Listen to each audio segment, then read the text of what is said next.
Welcome to this week's episode of the Jewish Diaspora Report. On this week's episode, we see how the Palestinian Arab population that has held the Middle East hostage for years is being left behind. Let's get started.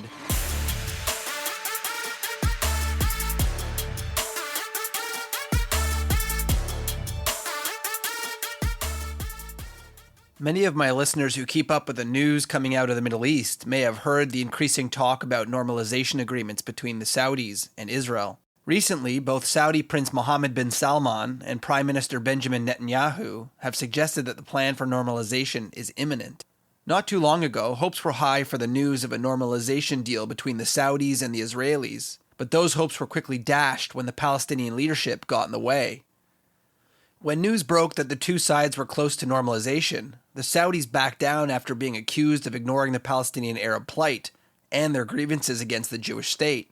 After a revamp of the plan and some lip service to the Palestinian Arab cause, we see both parties speaking much more about the eventual deal between the two countries. The history of Israel and Saudi relations, alongside the greater Arab world, is a very tumultuous one. So how did we get here today? Anyone who's listened to my many previous podcasts will likely be familiar with the history of the Middle East. Following the colonial powers planning their exit, they promised many people many things. This included the British promise to the Jews for a state in the British Mandate of Palestine, as well as many Arab peoples given various unified and independent states. This led, following the Second World War, to the partitioning of the land and creating of many modern Arab states today. The countries including Jordan, Egypt, Lebanon, and Syria were created by the colonial powers in the 1940s, as they pulled out their colonial troops from around the world. For more information on this, please check out our previous podcast, A Free Palestine, History of the Region. After the creation and funding of these new Arab states, there was the question of the territory known as the British Mandate of Palestine. I know that we use this term often, especially in this podcast, but we never unpack it. But maybe we should in the event that the name isn't clear, or we have some new listeners to the podcast. Prior to World War I, the area known today as Israel was a province under the occupation of the Ottoman Turkish Empire, one of many colonizing forces that controlled the area. But following World War I, the Ottoman Empire collapsed, and the Allies took control of the entire Middle East. The Ottoman province of Syria, a shortened form of the intentional insulting name given to the region by the Roman colonizers, Syria Palestina, was given to the British under a mandate. This is why it's referred to as the British Mandate of Palestine. The British had taken responsibility to control the area, but only until they decided how they would implement the Balfour Declaration into action. The Balfour Declaration, of course, being the creation of a Jewish state on the land. Unfortunately, the growing hostilities in the Arab world, especially amongst the Arab people now living in the British Mandate of Palestine, caused this process to be an almost impossible task. The British eventually pawned off this responsibility to the newly established United Nations. By 1948, the British Mandate ended and the United Nations agreed to partition the land into two states, an independent Arab state and an independent Jewish state. The Arab people living in the area declined.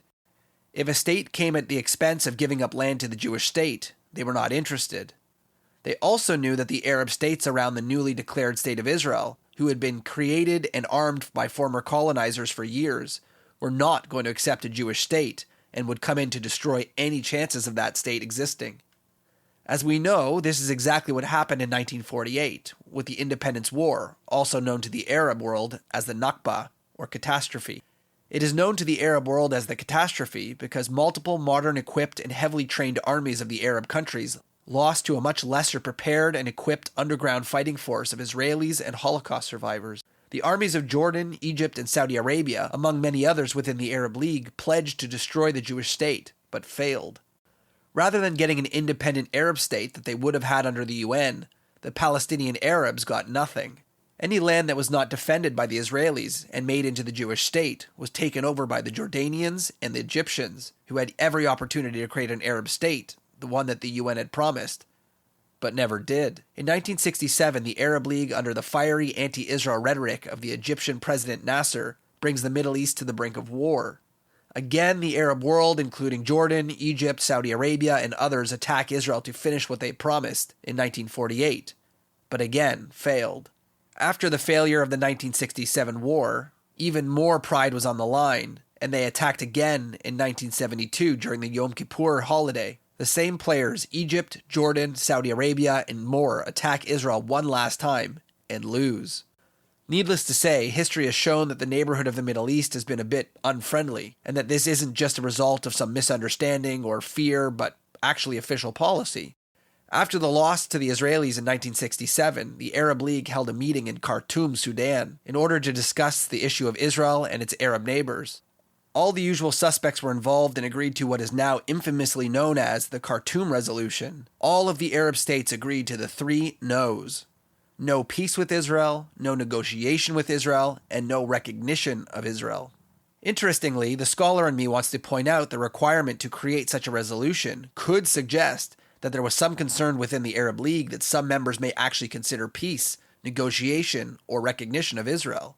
If it was so obvious that none of them wanted to do these things, why would they need to have a whole summit to agree that no one will do any of these 3 things? Most Arab states lived under the Khartoum Agreement for many years. The first to break this resolution was Egypt in 1979, when a formal peace was signed at the White House under President Jimmy Carter. Needless to say, they officially recognized Israel's right to exist and accepted peace talks. In this peace agreement, Egypt included a section that Israel would agree to 4-way talks between Egypt, Jordan, and the Palestinian Arab representatives about a future state. Since 1979, Israel and Egypt have had a successful peace and great economic success with over $100 million in trade in 2021 alone. Following Egypt, many years later, the next country to give up on the Khartoum Agreement was Jordan. Jordan recognized Israel and enters into a peace negotiation. In 1994, under the pressure and guidance of the United States President Bill Clinton, Jordan agrees to a peace deal with Israel. Part of the peace deal also did include discussions with Egypt and the Palestinian Arab refugees. The countries of Jordan and Israel have had a lasting and stable peace that has been very economically helpful for both countries. In 2021, Israel had exported $71 million worth of goods to Jordan, and Jordan has exported an incredible $343 million worth of goods to Israel. Since the 1990s and Jordan's peace agreement with Israel, there's been very little action in the way of Middle East peace. That was until 25 years later. There are many reasons why little has been done to move towards giving up on the Khartoum Agreement among the greater Arab world. First and foremost has to be that Arab society has been fed a steady diet of anti-Israel hate, and it is difficult to have governments who can pitch the idea of starting negotiations with a state that they have demonized for so many years, even if they can see the prosperity that it will bring. It takes generational change to ensure that the old hardliners who grew up with the wars against the Jewish state no longer being a majority. Even those countries who mistreat their own Palestinian Arabs in their own countries use the Palestinian Arab plight against the state of Israel, which becomes a barrier to peace talks. In some cases, it can also be that some leaders, like the Palestinian Authority, Iran, and others, will use Israel as their reason to stay in power. As long as they have a scapegoat or an enemy that they can use to scare their people and suggest that only they are able to protect them, it keeps them in power. How can you go from blaming Israel for everything wrong in the world and then make peace with them? However, despite this, it seems that many countries are secretly interested in working with Israel in a collaborative way, even if they need to hide it from their own people. Even Jordan, before making peace, secretly worked with Israel to fight the PLO and their terror organizations who were working within Jordanian territory. In the year 2020, history was made with a new Arab peace agreement, the first since the 1994 Jordanian peace agreement. Under the Trump administration, the Abraham Accords were revealed, although it was not something that happened overnight. 1 year prior, at the 2019 Warsaw Conference, the U.S., along with a number of Middle East states, came together to discuss the issue of the growing threat of Iran against Israel and fellow Arab states, mostly through their state-sponsored terrorism. Many of the Arab states in the region may outwardly have anti-Israel policies, but like the old saying goes, the enemy of my enemy is my friend. Many people are turning towards Israel not only due to economic benefit, but also the security and support of Israel in the West against the threat of Iran and their attempts at building nuclear arsenals. The U.S. Secretary of State at the time, Mike Pompeo, credited this meeting with the first steps towards the Abraham Accords of 2020. The Israelis had agreed to normalizing relations with 4 Arab nations all at one time. The Arab countries of Bahrain, Morocco, Sudan, and the United Arab Emirates had officially recognized Israel, negotiated agreements with them, and are just coming short of making official peace with Israel. The economic impacts of the Abraham Accords have already shown incredible benefits for all. The volume of bilateral trade between Israel and the UAE, as an example, is the highest of any Arab country involved in the Accords. In comparison to 2020, When the two countries signed the agreements, bilateral trade between Israel and the UAE jumped 510% in 1 year. And in the first half of 2022, bilateral trade between Israel and the UAE reached $1.2 billion. In an interview with then and now Israeli Prime Minister Benjamin Netanyahu, he had stated that his goal was to stop trying to make peace with the Palestinian Arabs first, before making peace with the broader Arab world.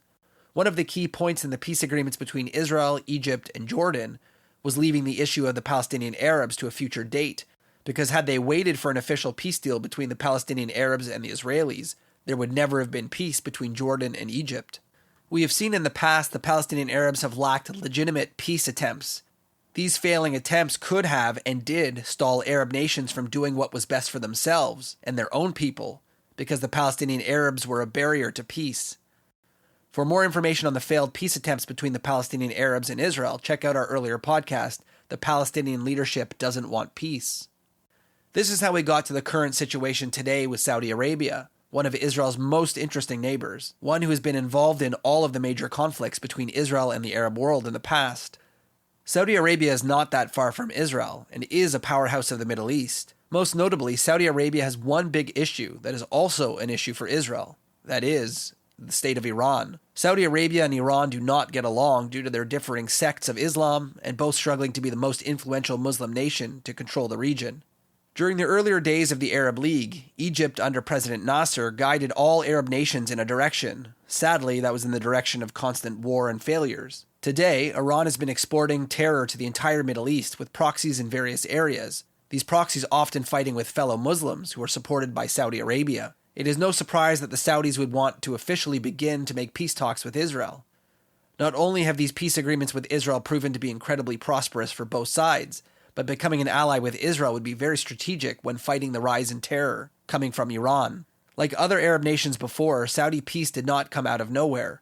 The Saudis have been secretly working with Israel towards common goals for some time. In fact, clandestine cooperation between the Saudis and Israelis dates back to the early 1960s, when both supported the royalists in Yemen. The Israeli intelligence services coordinated delivery of weapons and expertise to the royalists who were based in Saudi Arabia. So if the Saudis have been working with the Israelis for years, why has it taken this long to take steps towards the official normalization of relations? The answer may come from one of our previous episodes.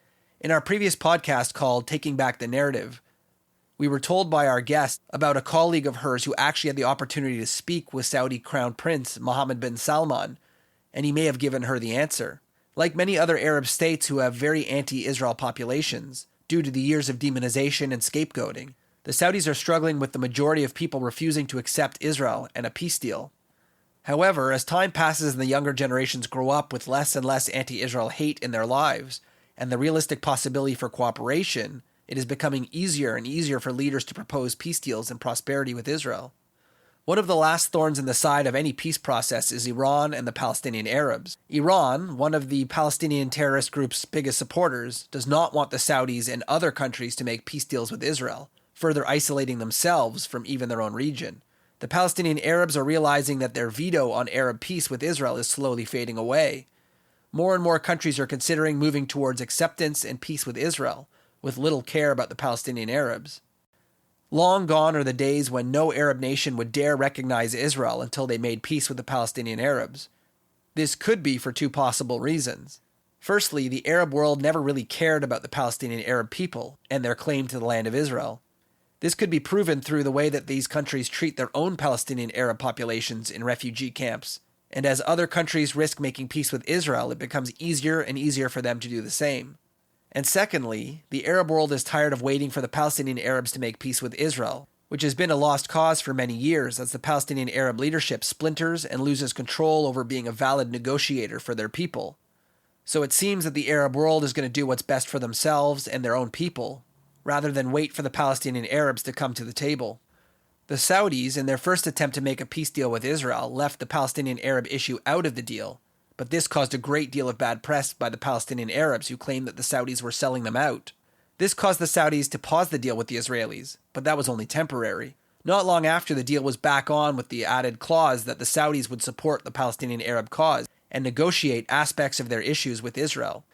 Critics of this deal point out that the Saudis have simply made general platitudes towards the Palestinian Arabs, which is somewhat of an accurate critique. It seems like the Saudis have stumbled upon something that their fellow peacemakers did in the 1970s and 1990s. Like Egypt and Jordan, who added vague clauses to their peace deals to, quote, eventually deal with the issues of the Palestinian Arabs, it led to a lasting peace without having it conditional based on the Palestinian Arabs. It seems like the Saudis, after the attempt by the Palestinian Arabs to throw a wrench into the peace deal, have finally found a way to make peace without the Palestinian Arabs getting in the way. In the end, we've seen a slow thaw of relations between many Arab states and Israel. It may start as a secret collaboration against the mutual enemy, but eventually leads to the end of the Khartoum Agreement as official Middle East policy. The US, Israel, and many other countries have realized that waiting on the Palestinian Arabs to be a partner in peace is somewhat of a lost cause, and it should no longer get in the way of the peace and prosperity that comes from a lasting peace between two neighbors. As more and more Middle East countries make peace with Israel, it will continue to isolate and put pressure on those few states that are under the thumb of the Iranian regime. For years, Palestinian Arabs have been a barrier to peace between the Arab nations and Israel, but clearly countries are no longer willing to wait for them. Sadly, the Palestinian Arabs are being left behind as the Middle East moves forward towards peace and prosperity without them. This has been another episode of the Jewish Diaspora Report. Don't forget to check us out on social media at jdr.podcast and check out some of our other episodes on your favorite podcast source. We'll see you next time.